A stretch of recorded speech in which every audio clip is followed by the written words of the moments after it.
Hey colleagues, Ian Gordon here. A short video and PowerPoint slides on literature reviews, strategies and resources to be successful. As a primer to maybe a group conversation or individual consultations of how we're going to do these sorts of things and issues to consider. Hopefully I'll inform you of things you didn't know, things that you should know, or things that you may have questions about as later. So watch through this and take notes. First thing I'm going to show you is who I am. I'm a teaching and learning librarian. I support applied health sciences and other disciplines as well. What we're going to go over is different types of literature reviews. Searching for citations, meaning selecting the appropriate databases. Search strategies, which are essential. Managing citations using things like Zotero. And screening citations. Then we're going to talk just briefly, our punch to resources, how to write up reviews. Maybe that's where you are.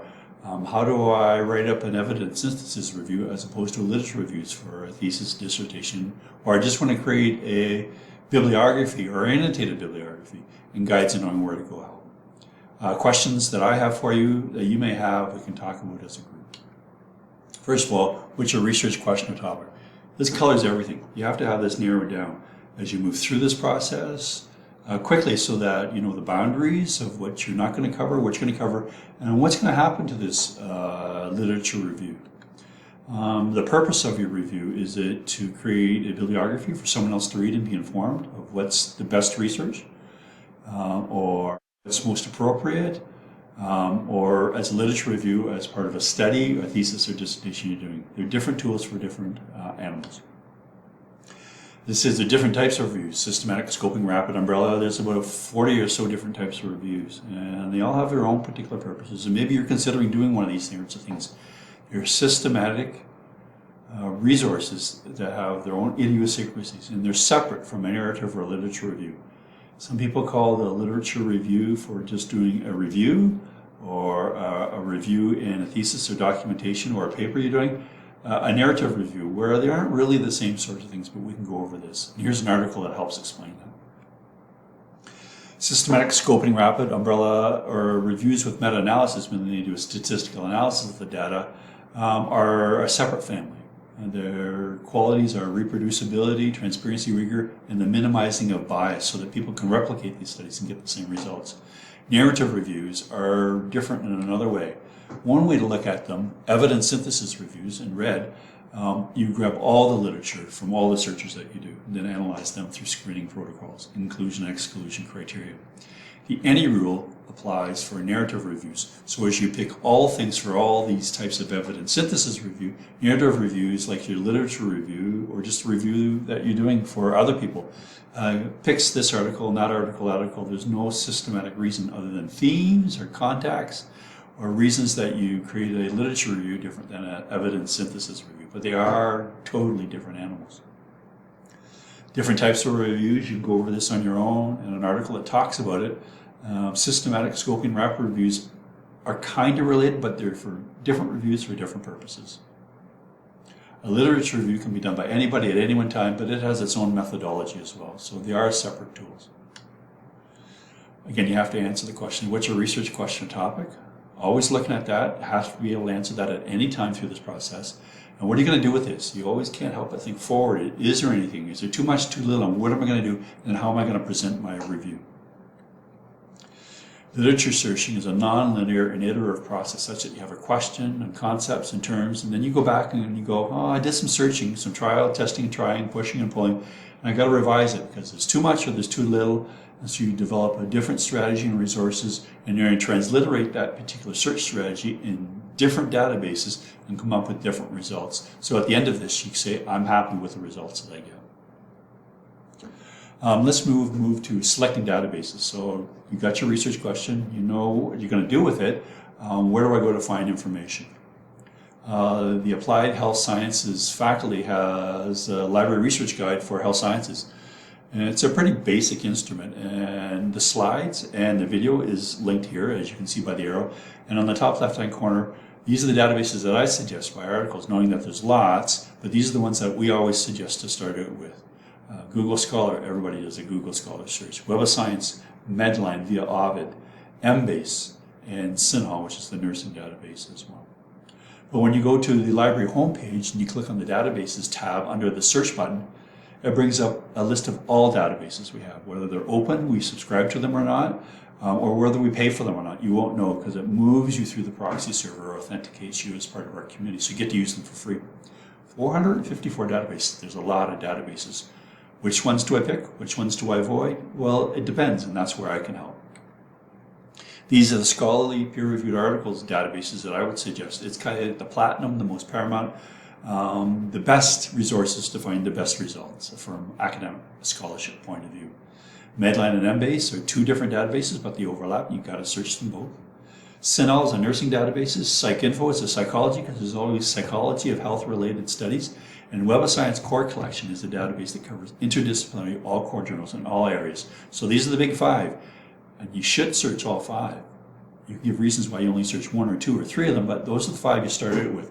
But you may want to supplement these with sociology or education or biological sciences or Scopus, which we don't have here at Brock, but there are other institutions.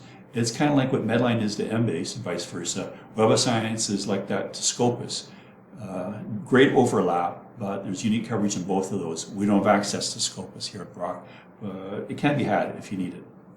So then you say, well, I got to search Medline. It's the best database and the first database you choose. We have 4 versions of Medline through Web of Science Complete, which gives you a different interface for the same database, as opposed to PubMed, which is the open or free version, Chemistry or SciFinder, and Ovid. It's a database we usually use in an undergraduate instruction to teach people how to use it appropriately. So which one are you familiar with? Which one should you use? And how to use it is something we can help with as well. But all the 240 odd databases, there's lots that you should search as well. Google, Base, Google Scholar, most people search. Figshare, there's other databases that you can search. So deciding what your research question is, what is your focus of this particular literature review? I mean, what are you using it for? Which databases and how you search each particular database is almost equally important. You can go to our research guides tab, and Scholars, Google Scholar's there. It's so important we put it right on our front page. So it's a pretty blunt instrument. So I put in the word race or racisms. That symbol truncates that word. And healthcare. I look for results and sorts them the way it wants to sort them, and it provides links to the full text content. So that's what we do by using the proxy server. Gives you an idea of finding those 1 or 2 or 3 or 4 seed articles that you go are bang on. These got to be in my research study, and they help to guide your definitions and your documentation. Google, if you've never used the Google Advanced feature, I do this often. It looks for words like racism and healthcare, but under file type, I choose PDF because most documents, reports, full text books are also in PDF format. So it kind of helps you sift through a lot of research to find things that maybe of our interest and inform how you want to do your research. Base, I said, was a really nice database. So it allows you to search words and entire documents and titles. And I picked on the right-hand side theses, reports, and books and parts of book. And then it goes through a Brock digital repository as well as all repositories around the world and pulls up unique things you can't find anywhere else, like most databases. Here's an example. So that search produced hundreds of results. Numbers 29 and 30 were a paper and senior theses, which may or may not be relevant, but it's always good to be informed of what's there. You can always say no, but if you never saw it and was crucial to your research, these databases or alternate databases help you find things that help inform your documentation and your search strategy as well. Ultimately, you're finding articles like this. Citations, you put it in and you look at it and you include it or exclude it based on your criteria or your formatting or how you're going to present your data as well.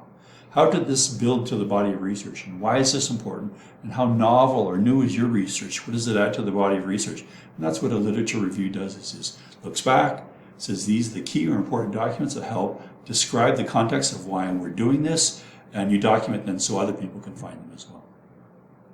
So though scholarly peer-reviewed articles are the platinum content, there's other reports, books, documents, especially dealing with this topic, that are maybe equally or even more important because they review the literature and documentation and the issues. So you may look at one of these and say, this is how we want to frame our literature review. Or I can't avoid, this was so informative, what references did they bring?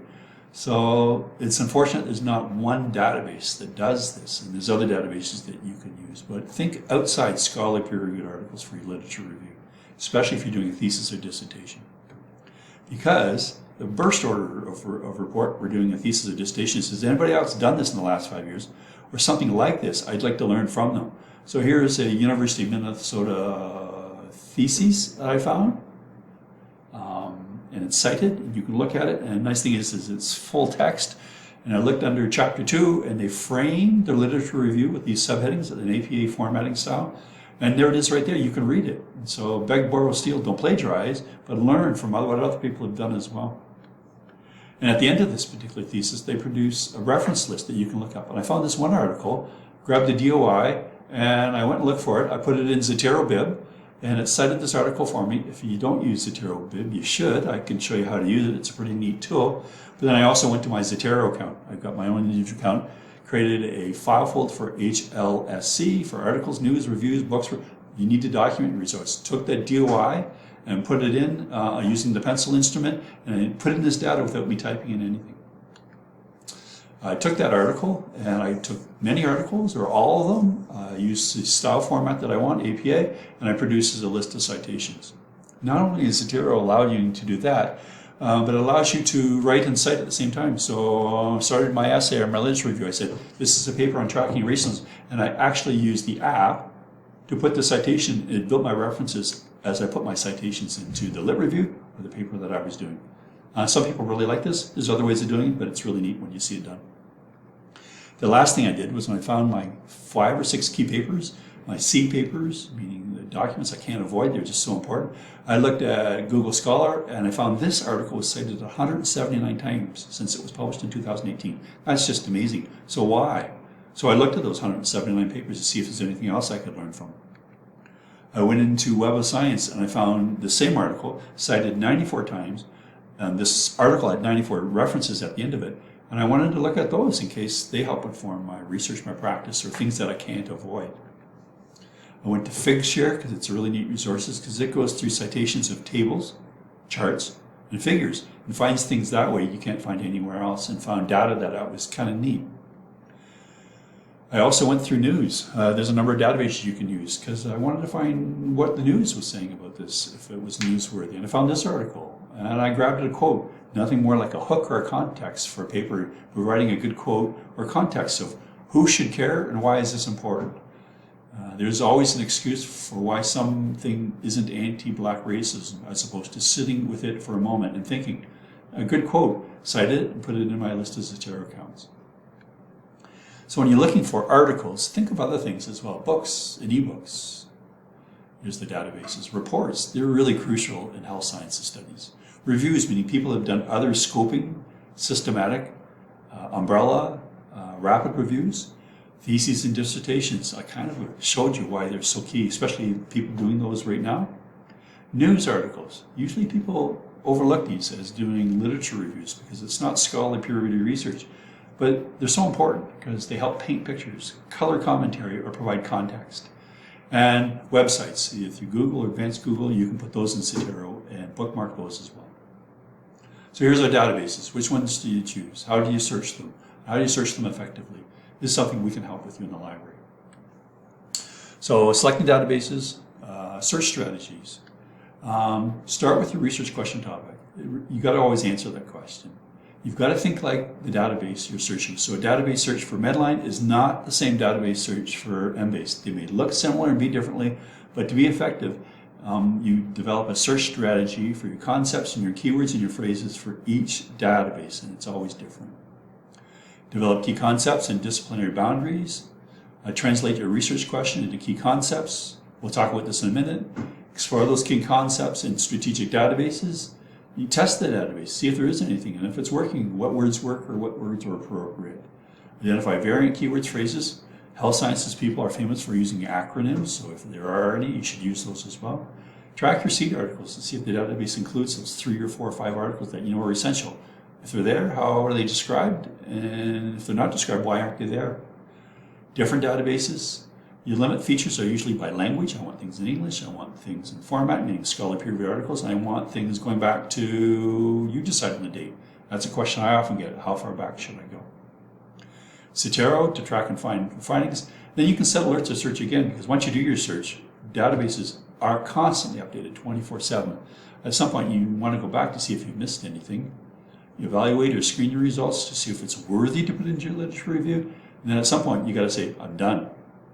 Usually you're done when you keep seeing the same sorts of results or citations over and over and over again. Then you can start writing.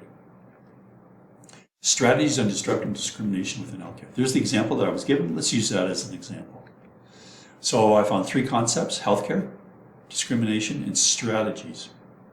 I translated those into a map for you. So there's 3 parts. I want to find everything on healthcare, everything on discrimination, everything on strategies, and pull those 3 together, with my boundaries being how current, what language, what disciplinary focus in health sciences, what format, and what databases do I want to search. Ideally, you'll be over rather than underwhelmed. So here's my concepts, and PICO is usually a framework that people in health sciences use. It stands for population, so you got to answer the question, what population? And in this study, is it discrimination against employees or health sciences staff, or is it this discrimination experienced by patients? You really got to figure that out. The intervention, is it strategies to deal with what segment and how you do that? Comparison, and what outcomes are you looking for? And currency, disciplinary, focus, and databases are always something you can't help not think about. So here's how I would do that. Discrimination and asterisk, meaning words starting with that root, or race, racism, prejudice, with three keywords I had to find, or concepts, keywords in those concepts. Healthcare was the other concept, and you can look up it as a phrase with the quotation marks, or doctors or nurses. So you have to decide these, and strategies is not really a key concept. It's like barriers to effects or effects. It's not really a concept within the PICO framework. If you're searching Medline, and that's the first database everyone searches in healthcare, you have to define your terminology. So what do you mean by racism? Well, they have a controlled vocabulary called MESH, or medical subject headings, and they define racism since 2013 this way, uses these keywords, and it's set in this hierarchical structure so that you don't have to wonder whether it's adolescent, high school student, or teenager. What words do they use to describe a concept, a population, or a grouping? And so they do that for you, and you have to benefit from their definitions. If not, you can always look for other sorts of words, and I use word hippo. So what's another word for discrimination? You may think of other words. Bias, oh, never thought of that. Unfairness, intolerance. Again, English language isn't perfect, and you have to use your controlled vocabulary terms like in MESH and your keywords to do the perfect search. To give you an example of this, here's that article we found, and the author's keywords are there. The medical mesh keywords that describe this article are there. The MBase, and notice the MBase subjects are not the same as the mesh subjects. SynHall, which is nursing, sociology, and web of science. So it just adds to the difficulty of how do we describe these concepts and what words should we use, the English language isn't perfect, to get the best search possible. So I went back and I said, well, these are the words I'm going to use: anti-racism, anti-racists, hyphenated word, racism and discrimination, healthcare, hospital care. Public health was a big concept I found in a lot of articles, so I should include it. And I limited not strategies. I says, I'm going to limit this search strategy to a Canadian or Ontario context. So I searched the word Canada or Canadian or Canada's, Toronto, since it's always included in almost everything, and the word Ontario. And those are my filters by language, date, format, and in Medline, I want human-related research. And these are the databases that I want to search as well. So here's that revised mapping that shows the words and terms. And there's 4 search strategies here. There's one that includes all concepts, but you can look at articles that deal with healthcare and racism, or discrimination as it relates to Canada, Toronto, Ontario. And they may produce articles, as well as article searches that include all 3 concepts as well. Again, you'll probably be over rather than underwhelmed. Here's an Ovid Medline search that I did. I found 1,695 articles just by basic definitions. And I can help you to discern this search to find articles that are related to what you're looking for. What's too many? What's too few? What boundaries do I use? It's always the idiosyncrasies of doing a search statement. But 695 is a lot.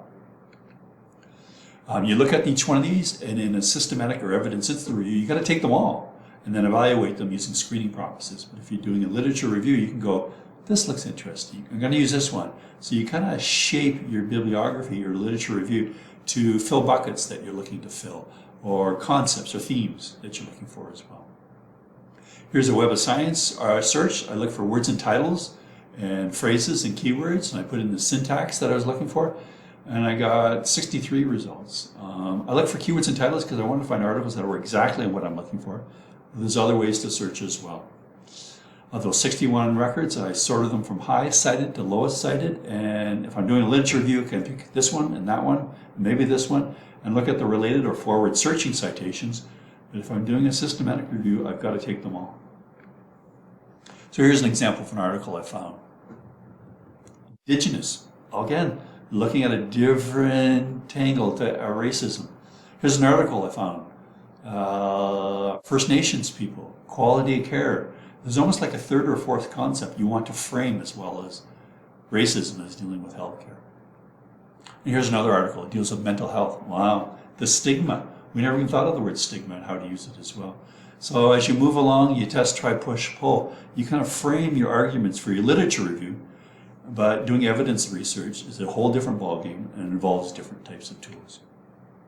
So we've searched, we've selected, we manage these citations. And there's a number of citation managers they use, Mendeley, RefWorks. We suggest Zotero. And here's a chart in Wiki that compares them all for obvious reasons, but we can help show you how to use this as well. It's free and open to use. You gotta get an account, you download it, you log in, you have a cloud account, and you have a desktop account, and it works quite robustly. We find it quite fascinating. Such that here's the cloud account, and I put in HLSC project, and I separated subfiles for different types of formats of documents. But I got the databases to send these citations. I didn't type anything in. There's a way of doing this, and it's quite easy to learn. Here's an example of an article. It has a DOI, so I can grab the DOI and pull that into Zotero. It has an RIS field to export this or all 61 articles. And you can add it to a marked list, meaning you can take this one and put them in landing places and send those. So there's lots of variability to use Zotero appropriately. Also, mostly Zotero works on DOIs, which are unique social insurance numbers for articles, but it also works for PMIDs, which are in Medline, and ISBNs, which are books. So it saves you typing in all this, but you can add an entry at any particular time. Zotero is great because you can actually link to or add the full text PDF of the article or the book or chapter or thesis as well. It's nice to have it here rather than searching your download files or keeping them in different places. It keeps everything in the same place. Also, what you can do is you can create notes for each entry. So here I included a note. I actually cut and pasted an image of a paragraph that works so well for this particular article. So it brings things together and keeps them. The last thing it does is you can keep notes. So you can tag each one of these articles. And if you're doing this as a group, you can agree on the tags. I had Ian's favorite as a tag, meaning if I have of the 150 articles that I've got in this file, 15 are I thought were Ian's favorites. You can have best favorites, but then you can pull all these to one side as a single file and look at them independently. The last thing you can do is you can create citations. Just like Zotero Bib, you can create lists of bibliographies as well. Really, you can't do this project without using Zotero. Screening citations. So you've got all your citations, what do you do with them now? Well, inclusion, exclusion criteria. If you're using evidence synthesis, whether you're doing a systematic, a scoping, or a rapid, or similar type of review. You can sort them by themes. You can agree on these themes or do an analysis and find out these things. Because no one who's doing a literature review or reads one wants to look at 100 citations. They want some organization to that. You can organize by format, let's say books or articles or important articles, or 5 key articles to look at. What it does is it builds on the body of research. So they feel comfortable that you found the appropriate things. And that's the purpose of the literature review is the literature. But it also brings context. So you can add certain elements of your review as your introductory statement, a quote to be pulled, but a research team, data that you're looking at, or a methodology you're following. So literature reviews follow all different types of formats. You got to think about this as knowing how best to present your data. Last thing I'm doing about writing up reviews. The library usually doesn't involve this. So if you're at this stage, you got all your citations, you got everything on format, you're just ready to write. Evidence synthesis, writing and reviewing, is different than just doing a literature review. There's protocols, guidelines, and reporting tools that you use. So consult a librarian before writing up an evidence synthesis. Literature reviews are a bit differently, and so we can help organize that or suggest things, but it has to be meant with the reader in mind. What is this going to look like? Is it an annotated bibliography? Is a bibliography, a literature review cited by themes? Is there a write-up with this as well? Usually finding something similar to this is a guideline to say, this is what we want to do. We think it's best. And then knowing where to help. So here's lots of general guides, tools in the library that you can use. The sites to look at them, they're pretty generic, but sometimes they give you an idea, or you get that aha moment and go, never thought of that, that would be good. So resources that you could pull in virtual format. But there's actual other tools. Here's 1, 2, 3, 4 books that I consult, which are good. A chapter on maybe one element you're looking for. If you want any of these, consult me. I can show you how we can get a hold of these sorts of things. But there's these tools as well, which may be like too much and too great, but you know what? Sometimes you read a book like this, doing a literature review in health and social care, you find, wow, here's an idea, or here's an example, or something I never thought about as well. I went to graduate school to find out what I didn't know. Sometimes these books help bring you up and inform you of things that you really should know about. Lastly, there's a page in our library just dealing with evidence synthesis reviews and evidence synthesis, so you can consult that. I'm on this team. My name's right there. And the last thing where to get help, that research guide for health sciences. You can always email the library in case this isn't working or how do I do this. You can always chat during most times of the year, nights, weekends. They're great in case you got to know, how do I, or could you help me with this? Great people that can help you with that. Or you book a consultation with me or any one of my colleagues. And if you click on that site, it says it brings up a name, if you like me, and you find a date and a time. This meshes with my calendar availability. So when you select something, it sends me an email, sends you an email, and agrees that this is open. And then I would follow up with an email saying, hey, what's up? What can we talk about? And we can either do this in person, which actually works best, or you can do it virtually if you're on campus or if you have a quick question as well. So here we go. We've gone through all this. What questions do you have? Well, the best literature review is concise, clear, and comprehensive, yet answers your research question or study topic. A perfect search finds all relevant citations, but does not exclude citations of peripheral interest. That's the boundaries you have to search. My sense is you will be overwhelmed by the amount of literature in this particular topic. Guaranteed. You need to define your terms and concepts because somebody will ask you, what do you mean by racism? Set your boundaries so that you know what parameters you will or not include. Find like similar articles, reports, theses, and documents. It's always nice to find something that's really appropriate. And a perfect literature review reviews all relevant citations. It's a floating, elusive sort of thing, but you'll know when you've reached that point. And don't be afraid to ask for assistance. One, how do I find this work? How do I download this? Can you help me with this? Or do you just need to talk to someone? This is what we do in the library. So here's the questions you or I may have, and I'd ask you, what is your research question topic, and have you redefined it? What databases are you comfortable with? Which ones are essential? If you're using Medline, which version do you search? How do you search it? Do you have 2 or 3 or 4 or 5 articles, seed articles that you can share with me that are crucial? Should you look for books and theses and reports? Do you have a plan to document your findings so that other people will know when you go to write this up, you know what decisions you've made? Do you need help finding reports, full text of books? Do you know whether you found all essential citations? Me never know, but we can help you with that.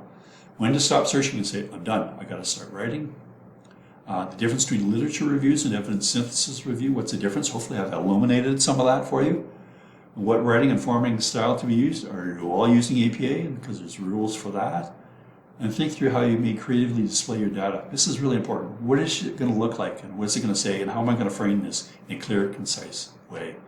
And when to ask for assistance. I always say, never ask a stupid question. We're always here to help and show you, depending on what your learning style is here. So there you go.